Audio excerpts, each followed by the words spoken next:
Hi friends, it's Shay here. So today we're going to primarily be talking about what books I have currently checked out from Kindle Unlimited, but we're also going to be talking about kind of my reading plans for the summer as well. So really quickly, I just wanted to tell you guys, I'm not going to be doing any dedicated TBRs throughout the summer.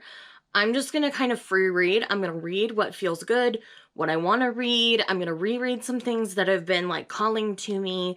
So you're not going to be seeing dedicated TBR videos from me for a while, and I'm just going to kind of read what feels good. I'm still going to try to get to as many arcs as I can, but at the same time, if I don't feel like reading it, I'm going to wait and read it when I feel like it, just because I feel like I will give them the ratings they deserve if I read them when I'm ready to. I'm going to try to get as many done before release date as I can, obviously, but I just needed to let you guys know that that's kind of what's going on with my reading for the summer.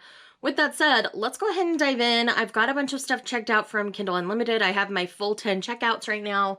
So let's talk about what I have checked out. So I'm going to start with the two manga volumes I have checked out first.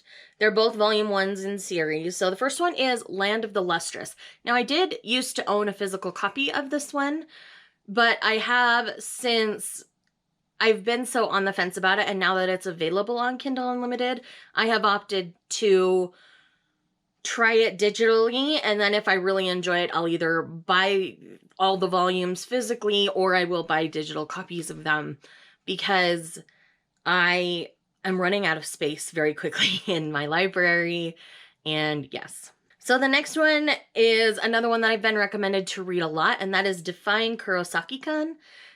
This one looks like another high school romance. Feels like, you know, we kind of have a brat heroine who keeps telling the guy no. I don't know too much about this one, but I know that I get recommended it a lot, so I have a feeling it'll be up my alley. At least I'm hopeful. Next, I have Bad Guy by Ruby Dixon. This is Ruby Dixon's newest series, and I really enjoy the Ice Planet Barbarian series, so I really wanted to try this one. I haven't heard too many people talking about this one yet, at least in my circle of who I watch, but I like Ruby Dixon, so I want to try it. And then I have Craving Flight by Tamsin Parker. I know that this has Jewish representation, and so I was really interested because of that. I don't see that too much in literature, and so I really wanted to try it for that reason.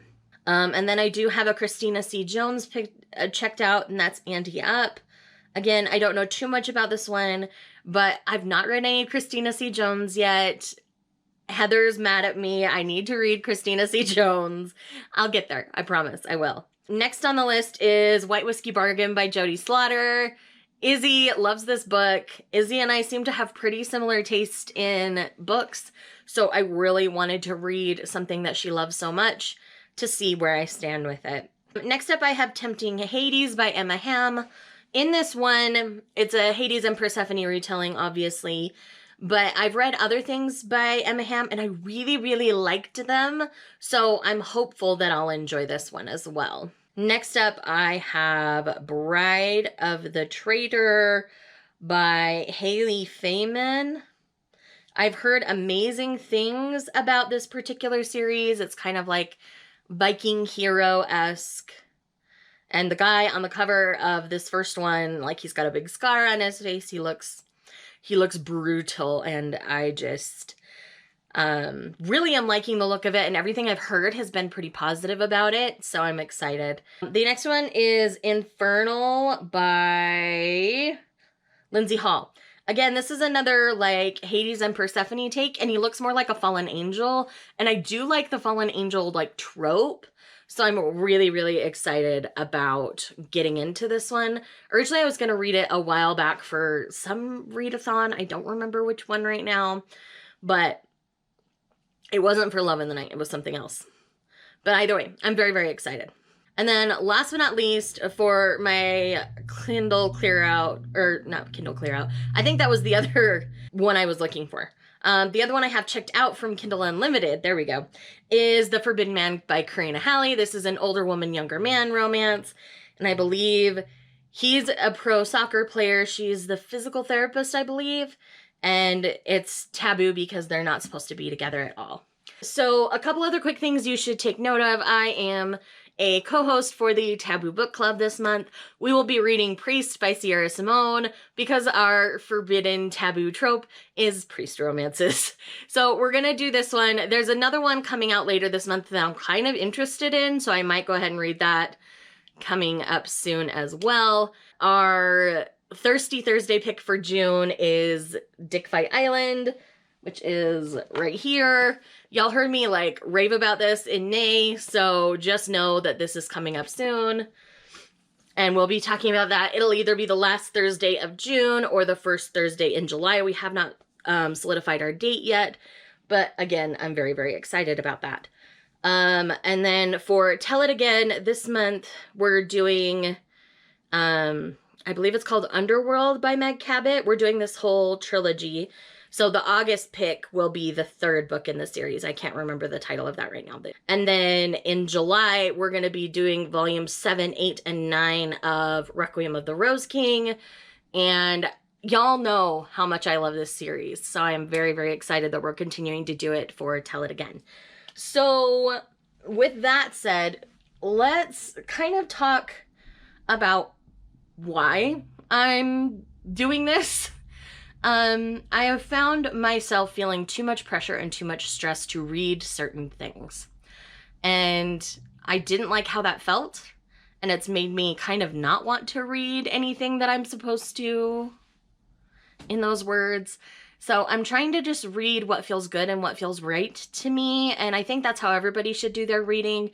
I think sometimes in reviewer spaces, we get so caught up on arcs and new releases and all those kinds of things that it's just, you know, not really what's, you know, what you really want to read. So I have this mountain of books in my home that I really want to read, but I feel this pressure to read the arcs and things that, you know, everybody wants to know my thoughts on. So I'm not blaming anybody for this but myself, because I'm the one who put the pressure on me. So I want you guys to know that I'm still going to try to read as many arcs as I can. And I'm still going to try to keep up with the newer releases, but I'm not going to be buying as much this summer. I'm not going to be, you know, necessarily keeping my thumb and the pulse on things like I have been. And I'm just going to read what feels good, because I don't want to hate what I'm reading or feel like I'm reading the same story over and over again. So you will see less historical romance from me for the next while, because it's starting to feel like they're all blending together and feeling the same, and I know they're not. So anyways, I just wanted to put that out there so that you guys aren't like wondering why things have changed. It's just that right now I want to enjoy my reading more than I have been. So I'm just reading what feels good, and I love you guys anyway. Let me know in the comments down below what your favorite thing is that you're gonna read soon, or what your favorite reread is. And if you don't really have a suggestion for me, why don't you leave me a